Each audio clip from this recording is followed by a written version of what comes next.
நடைபெறுகிற பாராளுமன்ற தேர்தலை ஒட்டி சென்னையில் பார்த்தீங்கன்னா இவர் சிதம்பரத்தில் ஓட்டுருக்கு. சிதம்பரம் பாராளுமன்ற தொகுதியில் அண்ணனுக்கு ஓட்டுருக்கு. ஆனால் அவர் இப்போ சென்னையில் இருக்கார். நான் இருக்குது பார்த்தீங்கன்னா சென்னை பெசல் நகரில் இருக்கேன்.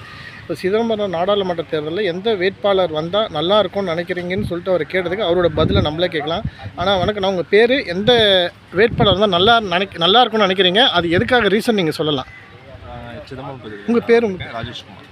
உங்களுக்கு சிதம்பரம் நாடாளுமன்ற தொகுதி எந்த சட்டமன்ற தொகுதி? அதில் சிதம்பரம் காட்டுமலை கோயில் வரும். நீங்கள் யார் வந்தால் நல்லா இருக்குன்னு நினைக்கிறீங்க? பிஜேபி தான் சொல்லுவாங்க. எதுக்காக? எனக்கு காரணம் இருக்குங்களா? ரீசனாக எஜுகேட்டட் எங்களோட இதில் வந்து பிஎம்கே நிற்கிறது கூட்டணி. ஸோ ஆரம்பத்தில் நாங்கள் பிஜேபி சப்போர்ட் பண்ணுறோம். பட் இருந்தாலும் பிஎம்கேக்கு ஊரில் எப்போதுமே நல்லா இருக்குது. ஸோ அதனால் பிஜேபி தான்.